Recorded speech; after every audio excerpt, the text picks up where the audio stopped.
Bonjour à toutes et à tous. Aujourd'hui, on s'attaque à un chapitre absolument central du programme de seconde, la société française juste avant la Révolution.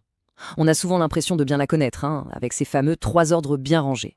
Mais ce qu'on va analyser ensemble, c'est comment ce système, qui avait l'air si stable, était en fait une véritable cocotte-minute sur le point d'exploser. La question qu'on va se poser est donc la suivante. Comment les énormes transformations économiques et sociales du XVIIIe siècle ont-elles rendu cette société d'ordre complètement dépassée, et comment ont-elles mené à sa rupture brutale en 1789 ? Alors cette fameuse structure en trois ordres, c'était vraiment un équilibre parfait ou, comme le suggère cette image, une bombe à retardement? Pour commencer à y voir plus clair, regardons ce document. C'est une caricature, et ça c'est une source géniale pour comprendre ce que les gens pensaient à l'époque. Quand on analyse un document comme celui-ci, réflexe, on identifie les personnages, les symboles et bien sûr le message. Ici c'est limpide, non? On a le paysan qui représente tout le tiers-état, et il est littéralement écrasé par le poids des deux autres ordres. Et le titre, ça ne durera pas toujours, c'est à peine une menace voilée. On voit donc tout de suite qu'il y a un décalage immense entre l'image officielle d'une société parfaite et le sentiment d'injustice qui bout en dessous. Pour bien comprendre pourquoi ça craque, il faut d'abord maîtriser les bases du système. C'est donc notre première partie, on va regarder le modèle théorique, l'histoire officielle de ce monde qui se voulait éternel. Bon, sur le papier, la société d'Ancien Régime repose sur une division en trois fonctions. Un héritage direct du Moyen-Âge. C'est une notion clé à retenir. D'un côté, on a le clergé, dont le rôle est de prier pour le salut de tous. De l'autre, la noblesse, qui doit défendre le royaume avec ses armes.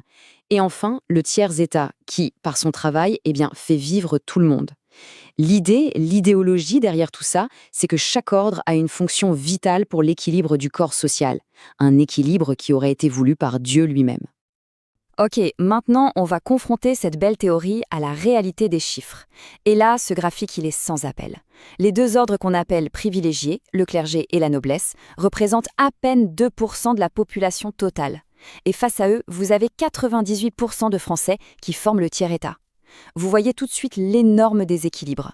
Une toute petite minorité détient tous les avantages, pendant que l'immense majorité supporte toutes les charges. C'est la première et la plus grande des fissures du système. Et c'est quoi concrètement ces fameux privilèges ? Eh bien d'abord, ils sont fiscaux. Les nobles et le clergé ne payent pas la taille, qui est le principal impôt direct. Ensuite, il y a des privilèges honorifiques, symboliques, comme le droit de porter une épée, qui les distingue des autres. Et enfin, et c'est énorme, des privilèges économiques. Ils possèdent une part disproportionnée des terres et ils perçoivent des impôts sur les paysans, comme la dîme pour l'Église. Retenez bien ce point, c'est absolument crucial. Dans cette société, votre statut ne dépend pas de votre talent ou de votre travail, mais uniquement de votre naissance. Mais voilà, ce monde bien figé, bien ordonné, va être percuté de plein fouet par une force complètement nouvelle et déstabilisatrice, l'argent. C'est notre deuxième partie, comment la puissance économique va commencer à remettre en question le privilège de la naissance. Au XVIIIe siècle, l'économie française connaît un boom grâce au commerce maritime, surtout avec les colonies sur la façade atlantique. Les grands ports comme Bordeaux, Nantes ou Marseille deviennent incroyablement riches. Et cet essor fait émerger une nouvelle élite au sein du tiers-état, la bourgeoisie marchande. Et ce qui change tout, c'est que leur pouvoir à eux ne vient pas de la terre, comme pour les nobles, mais du capital, du commerce, bref, de l'argent. Pour que ce soit bien concret, prenons l'exemple de la famille Bonafé, de grands négociants de Bordeaux. En à peine 30 ans, regardez ça, leur fortune est multipliée par 10. Elle dépasse les 2 millions de livres tournois, ce qui est une somme, mais absolument colossale pour l'époque. Cette ascension fulgurante, qui rend certains bourgeois bien plus riches que beaucoup de nobles, elle est entièrement basée sur leur réussite en affaires. Et cette richesse, évidemment, ils la montrent. Écoutons un peu cette description de leur hôtel particulier à Bordeaux. Faites attention aux mots, fort belle, noblement décorée, grandiose. Ça en dit long sur leur ambition, non ?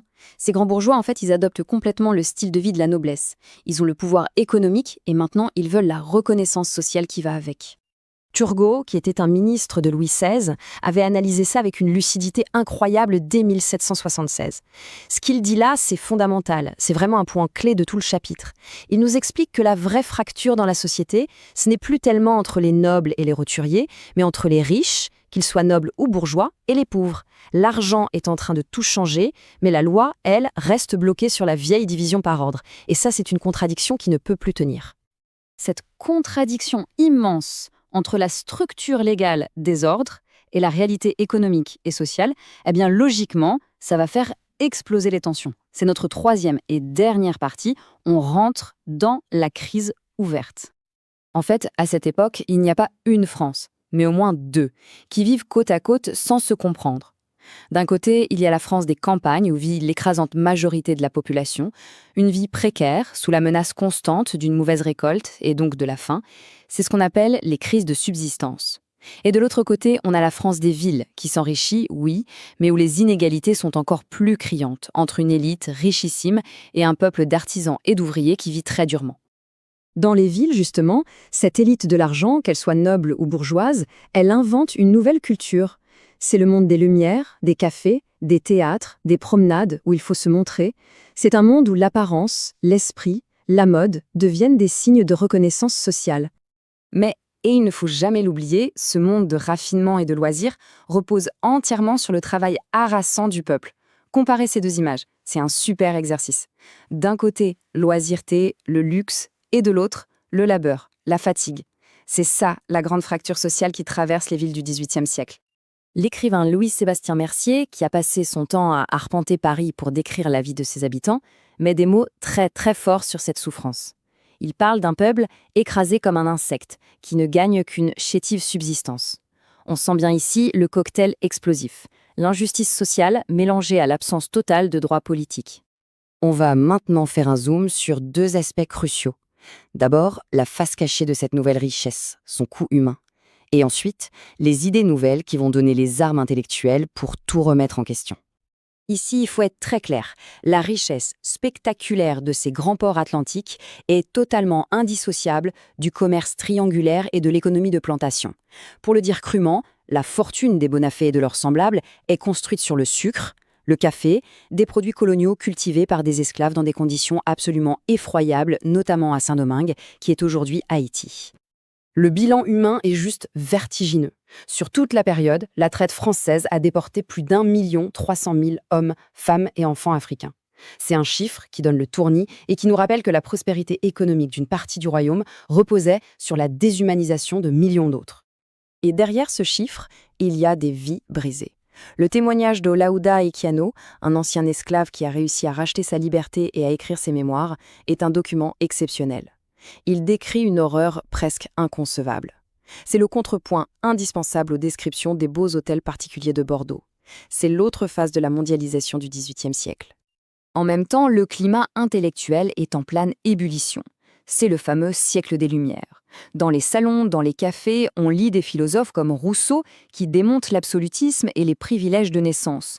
Ils défendent des idées qui sont de véritables bombes pour l'époque, la liberté, l'égalité en droit. Ces idées, elles offrent à la bourgeoisie frustrée un cadre de pensée, des arguments pour réclamer le pouvoir politique qui correspond enfin à son poids économique. Alors voilà, tous les éléments convergent, le système est sous une pression maximale. Voyons maintenant comment les dernières tentatives pour le sauver ne vont faire en réalité qu'accélérer sa chute.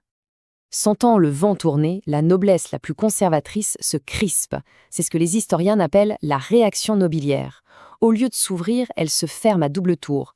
L'exemple le plus connu, c'est l'édit de Ségur en 1781, qui réserve les plus hauts grades de l'armée aux seuls nobles qui peuvent prouver plusieurs générations de noblesse. Pour la bourgeoisie, c'est une humiliation terrible. On lui claque littéralement la porte au nez. L'ascenseur social est en panne. Et là, tout s'emballe. À cette crise sociale s'ajoute une crise financière gravissime. L'État est en faillite. Le roi Louis XVI est incapable de faire la moindre réforme parce que la noblesse bloque toute tentative de leur faire payer des impôts. Complètement coincé, il prend une décision historique à l'été 1788. Il convoque les États généraux. C'est l'Assemblée des représentants des trois ordres qui ne s'était pas réunie depuis 175 ans. En faisant ça, il ouvre une boîte de Pandore. La confrontation devient inévitable et l'ouverture de ces États généraux, le 5 mai 1789, marque le tout début de la Révolution. Pour conclure et donc répondre à notre question du début, on a vu comment une structure sociale héritée du Moyen-Âge était devenue complètement inadaptée aux nouvelles réalités économiques et intellectuelles du XVIIIe siècle. La monarchie et les ordres privilégiés, incapables de se réformer, se sont braqués. Et face à eux, une bourgeoisie puissante et un peuple écrasé par les crises étaient portés par des idées nouvelles d'égalité et de liberté. Le système avait perdu toute sa souplesse. Et un système qui ne peut plus plier, il ne peut que rompre. C'est exactement ce qui va se passer à l'été 1789.